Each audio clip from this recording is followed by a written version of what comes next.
HD सच्ची कहानियों पर आप सभी का स्वागत है। उन दिनों मैं करीब 11 साल की थी, जबकि मेरी बहन पायल 13 साल की थी। हम दोनों में बहुत प्यार था। हम दोनों छत पर खेल रहे थे कि माँ पापा के कमरे में शोर की आवाज़ सुनकर दोनों सहम सी गई थी। हम दोनों बहनें थीं। हमारे लिए ये बात बहुत नहीं थी, क्योंकि घर में हमेशा प्यार मोहब्बत का माहौल ही देखा था। मगर आज माँ पापा के कमरे में इतनी अजीब आवाज़ सुनकर मेरा तो डर के मारे दिल कांपने लगा था। छोटे बच्चों को वैसे भी माँ पापा को मोहब्बत में देखने की आदत होती है, जबकि माँ पापा के कमरे से चीखने की आवाज़ आ रही थी। मैं और पायल दोनों डर गए थे। हमने छत का दरवाज़ा जल्दी से बंद कर दिया और भागते हुए नीचे आ गए थे। माँ पापा के कमरे से अभी आवाज़ आना बंद नहीं हुई थी। मैं और पायल दोनों उनके कमरे की तरफ चल पड़े थे। मैं वहाँ पर खड़ी हो गई थी। पायल भी बहुत सहमी और डरी हुई थी। तब हम दोनों के कानों में अपने नाम की पायल और परी आवाज़ पड़ी। हमें यकीन हो गया कि लड़ाई हम दोनों के बारे में ही हो रही थी, जबकि हमारे घर में किसी चीज़ की कोई कमी नहीं थी। मेरे पापा ने घर के कामों के लिए नौकर भी रखा हुआ था, जबकि वैसे भी कोई तकलीफ नहीं थी। घर में पैसों की रेल पेल ना सही, लेकिन इतना ज़रूर था कि हमारी ज़िंदगी बहुत अच्छे से गुजर बसर हो रही थी। तभी माँ पापा के कमरे का दरवाज़ा खुला। पापा गुस्से में कमरे से बाहर निकले, जबकि मम्मी पीछे बैठी रोने लगी थी। मैं और पायल जाकर माँ के साथ चिपक कर बैठ गए थे। क्या हुआ मम्मी, तुम रो क्यों रही हो? बस बच्चियों, मैं तुम दोनों के नसीब से डर रही हूँ। डर लगता है मुझे। आजकल के ज़माने का कोई भरोसा नहीं है। माँ हमें यूँ सीने से लगा कर प्यार कर रही थी, जैसे हम दोनों पर कोई बहुत बड़ा मुसीबत आने वाला हो। मेरी माँ हमारी तरफ मासूमियत से देखने लगी थी। तुम ऐसी बातें क्यों करती हो माँ? मैंने सवाल किया तो उनकी आंखों से आंसू छलकने लग गए थे। मैं क्या करूं मेरी जान, मैं तुम दोनों की हिफाजत एक कांच के शीशे की तरह की है। पता नहीं आगे भी ऐसा कर पाऊंगी या नहीं। मेरी माँ के आंसू देखने वाले थे। मुझे अपनी माँ पर दुख भी हो रहा था। पता नहीं वह क्यों रो रही थी, जबकि ऐसी कोई बात नहीं थी। जब शाम के टाइम पापा घर आए तो माँ ने दोबारा उनसे कोई बहस नहीं की थी। मैंने माँ से पूछा कि क्या बात है, आप रो क्यों रही थी? तो कहने लगी कि बेटी, मैं तुम दोनों को अपने साथ अपने माँ बाप के घर लेकर जाना चाहती हूँ। मुझे इस घर पर भरोसा नहीं है। तुम्हारे पापा के रिश्तेदारों पर मुझे बिल्कुल भी भरोसा नहीं है। तुम दोनों अपनी हिफाजत करना। मैं अपने भाई की शादी भी नहीं छोड़ सकती, वरना तुम दोनों को छोड़कर कहीं नहीं जाती। तुम दोनों का बाप है कि जिद पर अड़ा हुआ है, कहता है कि अपनी बेटियों को लेकर तुम अपने माँ बाप के घर नहीं जा सकती। वह तुम्हारा मायका है। मेरे तो कुछ नहीं लगते, तो मैं अब तुम दोनों को वहाँ पर लेकर नहीं जाऊँगी, जबकि वह तुम्हारा ननियाल भी है। माँ की बात सुनकर हम हैरान हुए थे। पापा हमें क्यों नहीं जाने देते थे? मैंने मासूमियत से सवाल पूछा तो माँ ने मेरे सर पर अपना हाथ रखा और दिलासा दिया और बोली, बस बेटी, हर एक की अपनी सोच होती है। तुम फिक्र ना करो, मैं जल्दी आ जाऊंगी। वहाँ जाते हुए भी मेरा दिल तो तुम दोनों में ही लगा रहेगा। मुझे तुम्हारी बहुत फिक्र होगी। बेटी, तुम अपना बहुत ज़्यादा ख्याल रखना। तुम दोनों अब समझदार हो और जब बच्चियाँ जवान होती हैं तो उन्हें अपना ख्याल रखना चाहिए। वैसे तो मुझे तुम दोनों पर बहुत फ़ख्र है। मैंने तुम्हारी परवरिश बहुत अच्छे तरीके से की है बेटी, लेकिन ये ज़माना बहुत ख़राब है। तुम अपना ढेर सारा ख्याल रखना। मैं जा रही हूँ। माँ ने अपना बैग तो पैक करना शुरू कर दिया था, पर पापा उन्हें अजीब सी खा जाने वाली निगाहों से देख रहे थे। मुझे तो समझ नहीं आती थी कि पापा को माँ के साथ जाने में क्या समस्या थी। फिलहाल पापा तो घर से चले गए थे, लेकिन अब पापा से हम दोनों को ही बहुत डर लगने लगा था, क्योंकि हमारे पापा वैसे नहीं थे जो आम लोगों के होते हैं। वह तो हमें भी कभी प्यार से नहीं देखते थे, यहाँ तक कि हमें पास भी नहीं बुलाते थे। शायद इसलिए कि उन्हें बेटे पसंद थे और उनकी मर्जी के बिना उनके यहाँ पर 2 बेटियाँ और पैदा हो गई थी। कुछ मर्दों को ये बात बर्दाश्त नहीं होती और शायद पापा भी उनमें से ही थे। माँ के जाने के बाद मैं और पायल पापा के कमरे में जाने के बजाय बाहर आकर खेलने लगी थी। तभी पापा कहने लगे कि मुझे बहुत ज़ोर से भूख लगी है। हम दोनों मजबूर होकर पापा के पास आ गए। पापा ने तो पहले भी हमें कभी प्यार मोहब्बत से नहीं रखा था, लेकिन उस दिन तो उनके चेहरे पर गुस्सा साफ नज़र आ रहा था। मैं क्या कर सकता हूँ? तुम्हें भूख लगी है तो जाओ, किचन में दूध पड़ा होगा, जाकर पी लो। उसे पीकर सो जाओ। मुझे दोबारा तंग करने की ज़रूरत नहीं है।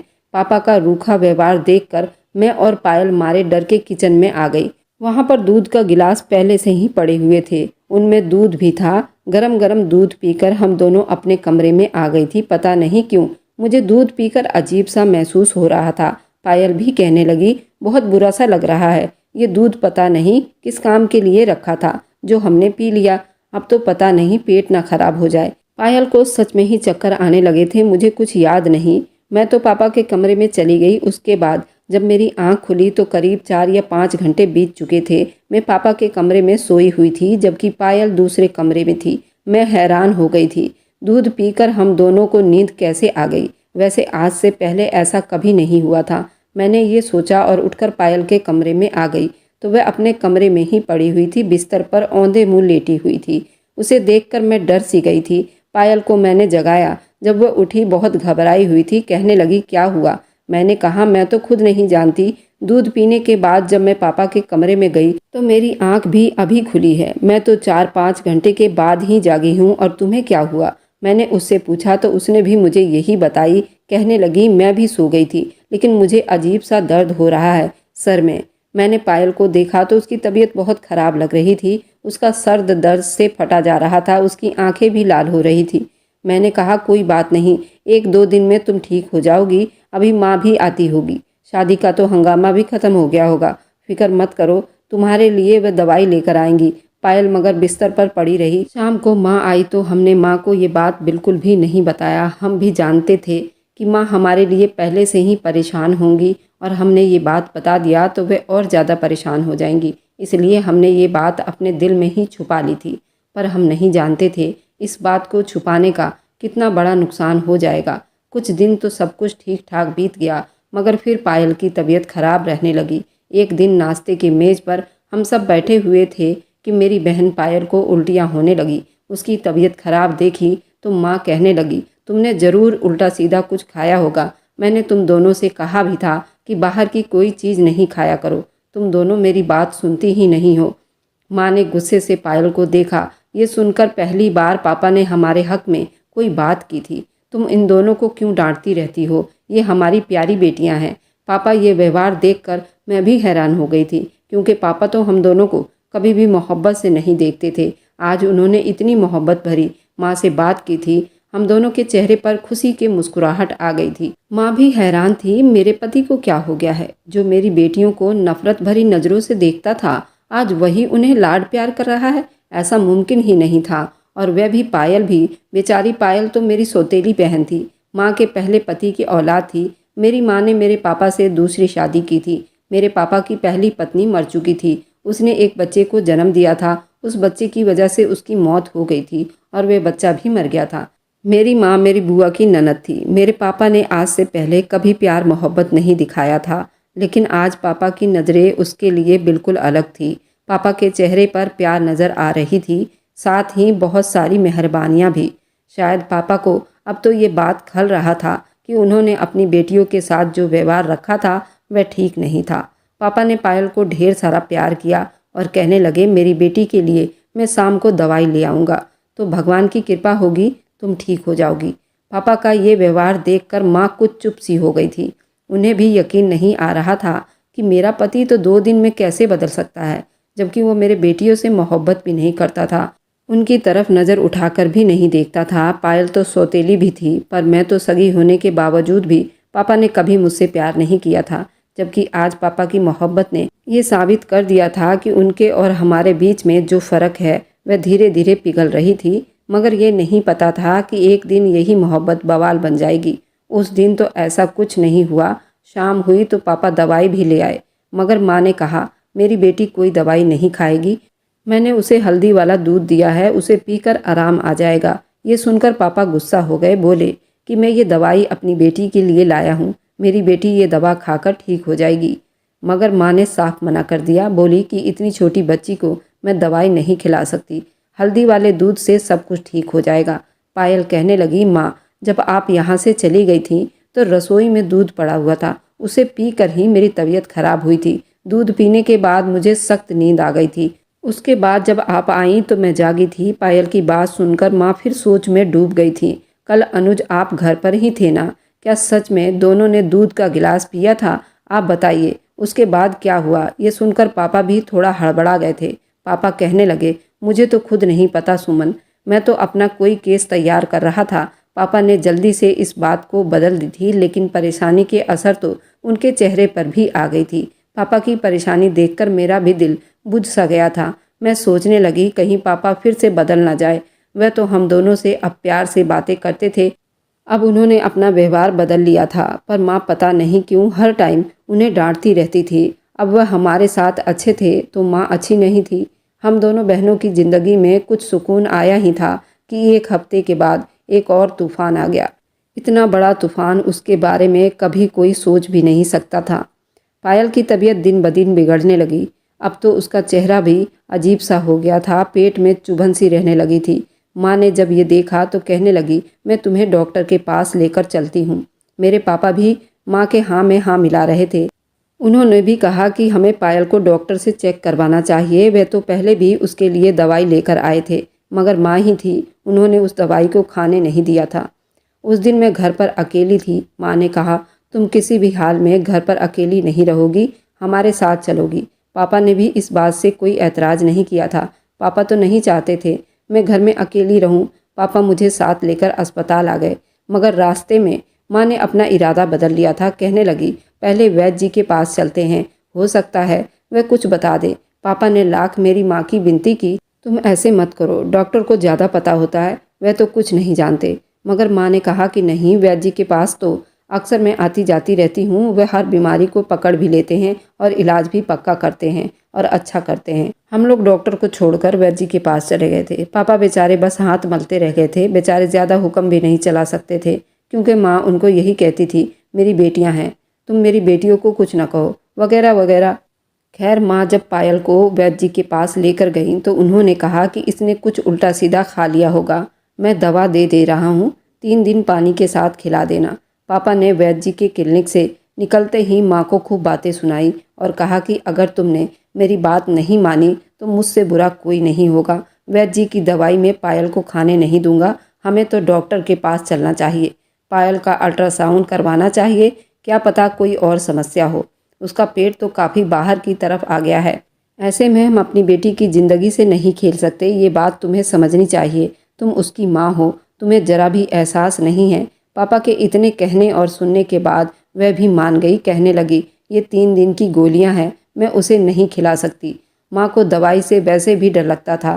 खैर, हम लोग डॉक्टर के क्लिनिक में पहुँच गए। वहाँ पर पायल का अल्ट्रासाउंड हुआ था, क्योंकि पायल का पेट तो काफ़ी बढ़ चुका था, क्योंकि कोई मामूली बच्चे का पेट इतना बाहर तो नहीं दिखता।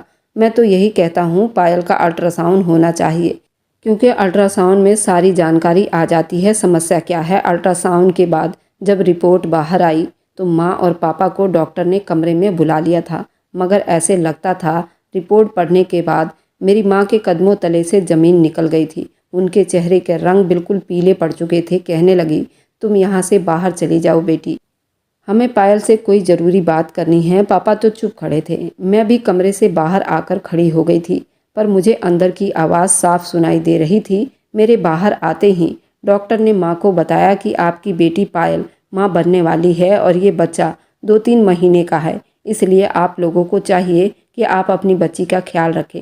लेकिन ये सब कैसे हुआ? अब तो बहुत लेट हो चुकी है, मैं कुछ नहीं कह सकती थी। पापा और माँ डॉक्टर से लड़ने लगे, आप ऐसा कैसे कह सकती हैं? हमारी बेटी बहुत अच्छी है और शरीफ है, और आप ही बताइए उसकी उम्र कितनी है?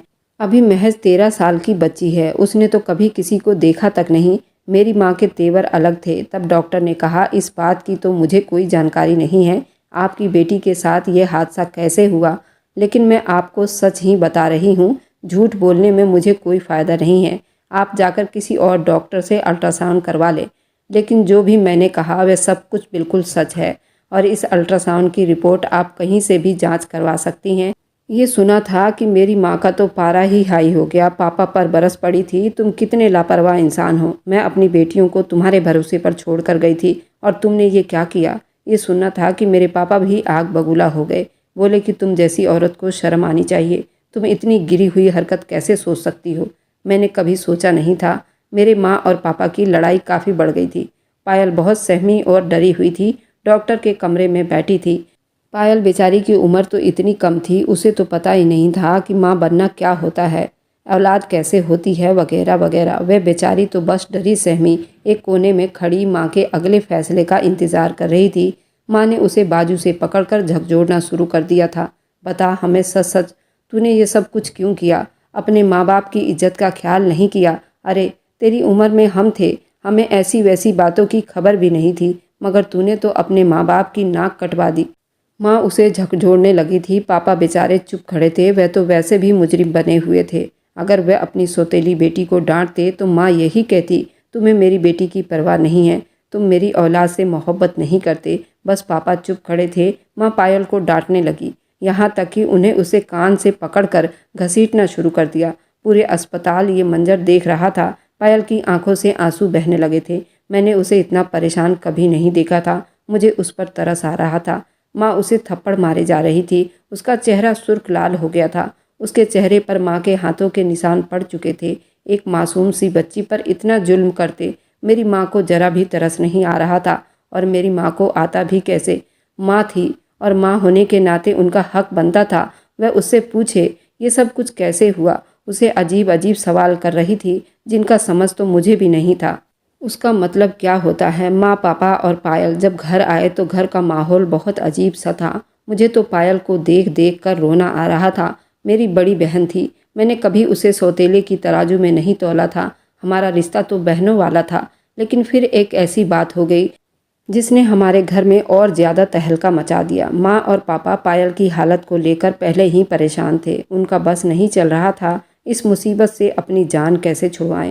पर डॉक्टर ने मना किया था कि आपकी बच्ची बहुत नाजुक हालत से गुजर रही है। वैसे भी बच्चों का इसमें कोई कसूर नहीं था, और अगर किसी बच्ची के साथ इस तरह का कोई हादसा हो जाए तो बड़ों की जिम्मेदारी होती है कि ऐसी मुश्किल हालत में उसका साथ दें। पर यह शाम का वक्त था। माँ पायल को कमरे में छुपा कर रखे हुए थी। कहने लगी, आज घर में तुम्हारे बुआ और फूफा आएंगे तो तुम उनसे मिलने नहीं आना। अगर उन्हें पता चल गया कि हमारे घर की समस्या क्या है तो फिर तहलका मच जाएगा। पूरे मोहल्ले में खबर फैल जाएगी और हम बदनाम हो जाएंगे। तुमने जो कुछ हमारे साथ किया है अगर मोहल्ले वालों को पता चल गया तो हमें शायद रहने भी ना दिया जाए, इस मोहल्ले से भी निकाल दिया जाए। माँ पायल को सख्ती से समझा रही थी। बेचारी पायल में तो अब इतना हिम्मत भी नहीं रहा वह किसी से कुछ भी बात कर सके। उसने तो मुझसे भी बात करना छोड़ दिया था। बस वह पूरा दिन बिस्तर पर पड़ी रहती थी, किसी सोच में खोई रहती थी। अक्सर उसकी तबीयत अजीब सी होती जा रही थी। उसकी तबीयत देखकर मुझे भी तरस आता था, लेकिन मैं कुछ नहीं कर सकती थी। मगर जब बुआ घर आई तो उन्होंने सबसे पहले पायल का पूछा। माँ भी बड़ी हैरान हो गई थी। बुआ ने पायल का क्यों पूछा था, इस बात से जल्दी ही पर्दा उठ गया। कहने लगी, मैंने सुना है कि पायल की तबीयत बहुत ख़राब थी। तुम लोग उसे डॉक्टर के पास लेकर गए थे। अरे मुझे बता देते तो मैं भी कोई मदद कर देती। बुआ ने तो पायल से मिलकर ही दम लेना था। कहने लगी कि भले ही वह सोई हुई है पर मैं अपनी बच्ची को दिलासा जरूर दूंगी। गर्मियों के दिन थे, माँ पायल पर रजाई भी नहीं डाल सकती थी। बुआ ने आकर पायल को ऐसी हालत में देख लिया। बस फिर क्या था, बुआ तो उड़ती चिड़िया के पर गिरने वाली में से थी। कुछ ही पलों में अंदाज़ा लगा लिया कि चल क्या रहा था। उन्हें समझ आ गई थी कि पायल के साथ कोई हादसा हुआ है। बुआ ने माँ की तरफ गुस्से से देखा और बोली, तुमसे तो अपनी बेटी भी न संभाली गई। तुम इस घर को कहाँ संभालोगी? क्या कर दिया तुमने? कुछ खबर है तुमको? इस मोहल्ले में हमारी कितनी बदनामी होगी। तुम लोगों को तो अब यहाँ कोई रहने भी नहीं देगा। बुआ की ये बात सुनकर माँ रोने लगी थी। भगवान के लिए दीदी, आप किसी को ये बात मत बताना।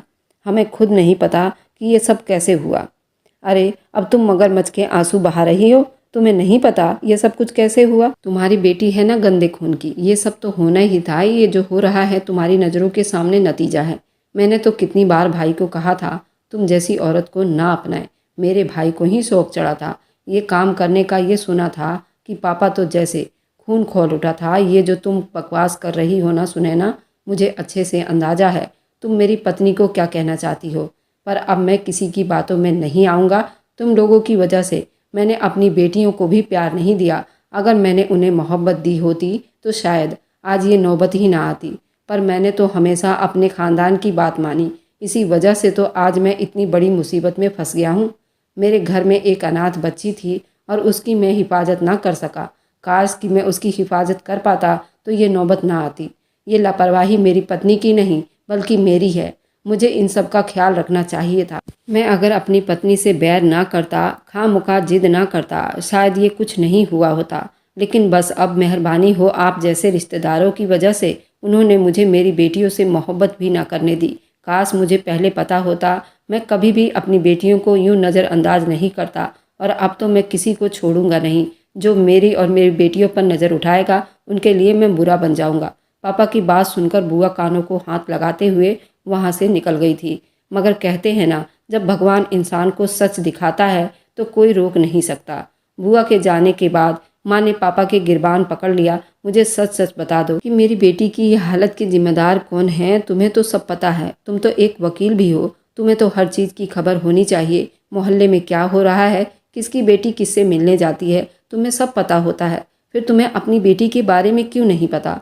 तुमने अपनी बेटी की खबर क्यों नहीं रखी? जरूर तुम्हें पता होगा तुम्हारी बेटी का मुजरिम कौन है, लेकिन तुम बता नहीं रहे। ये सुनकर मैंने पहली बार पापा की आंखों में नमी देखी थी। वे भी बेचारे परेशान हो गए थे। उन्हें खुद कुछ मालूम नहीं था वे क्या कर सकते थे। पायल के साथ ये हादसा कैसे हुआ?